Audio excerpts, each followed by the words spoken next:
సంక్షేమం అనేది ఖచ్చితంగా ప్రభావం చూపిస్తుంది, అందులో ఎటువంటి అనుమానం లేదు.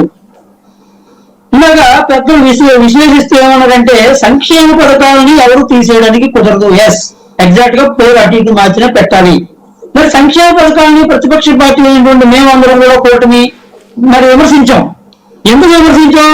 Not only welfare but also create the young generation and development also అని మేము చెప్పాం.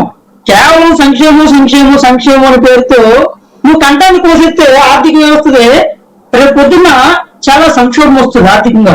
అప్పుడు మొత్తం అందరికీ కూడా చాలా ఇబ్బందికర పరిస్థితి. ఇలాంటి ఎన్నో కోపమైనటువంటి ఎగ్జాంపుల్స్. మీరు అభివృద్ధి మీద కానీ ఆదాయ సృష్టి మీద కానీ దృష్టి సారించకుండా విచక్షణ ఆధారితమైనటువంటి సంక్షేమాన్ని మీరు అవలంబించారు. బడ్జెట్ విచక్షణ అనేటువంటిది మీకు లేదు. ఎటువంటి ఇన్కమ్ జనరేషన్ 5 సంవత్సరాల్లోని దానికి తగిన విధంగా చూపించలేదు. అయితే అప్పులు తెచ్చారు విపరీతమైన వడ్డీలకి. సరే, ఆ విషయంలో ఎన్నో వాదోపవాదాలు ఉన్నాయి. ఇటువంటి సందర్భరీత్యా కూటమంతా కూడా విమర్శించడం జరిగింది. ముఖ్యంగా మా పవన్ కళ్యాణ్ గారు జనసేన పార్టీ అధ్యక్షులు విమర్శించారు. సరే, ఇప్పుడు మేము సంక్షేమ పథకాలు ఏ రకంగా ఇస్తాము అనేటువంటిది కూడా ఆయన అడిగారు. సంక్షేమ పథకాలు ఇచ్చేటువంటి క్రమంలో సంక్షేమ పథకాలు ఇప్పుడు ఇచ్చినట్టు కంటే ఎక్కువ ఇస్తాం. ఎందుకు ఇవ్వగలము అంటే ఈ క్రియేట్ ది ఇన్కమ్ జనరేషన్ అనేది మేము చేయగలం. ఎందుకంటే మా పవన్ కళ్యాణ్ గారు ఇన్కమ్ జనరేషన్ లో ఉండేటువంటి ఆలోచనలు వేరు ఒక రకంగా ఉన్నాయి.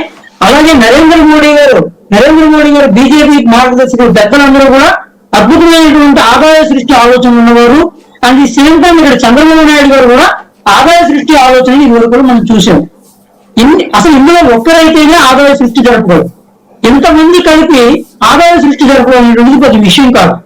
ఎందుకంటే ఆర్థిక వ్యవస్థలో మనకు ఉండేటువంటి వనరులు సుసంపన్నమైనవండి. మనకి ఏ స్ట్రీమ్స్ అన్ని ఉన్నాయి.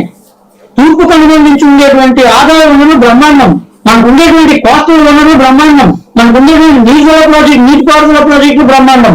జాతీయ వనరులు కానీ ఆర్థిక వనరులు కానీ సామాజిక వనరులు కానీ మనకు అపారమైన అలాంగ్ విత్ హ్యూమన్ రిసోర్స్.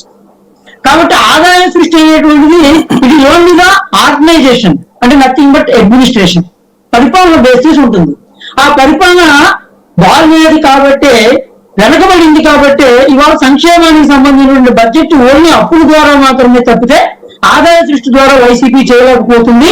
దాన్ని మేము విమర్శిస్తూ మేము సంక్షేమాన్ని, అభివృద్ధిని, ఆదాయ సృష్టిని కూడా ఇస్తాము అని కూటమి చెప్తుంది.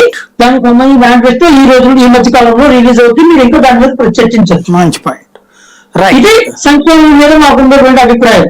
ఇక కూటమి ఎప్పుడు కూడా 1 is better than 2 మర్చిపోద్దండి. ఒకరి కంటే ఇద్దరు ఎప్పుడు ఎక్కువే.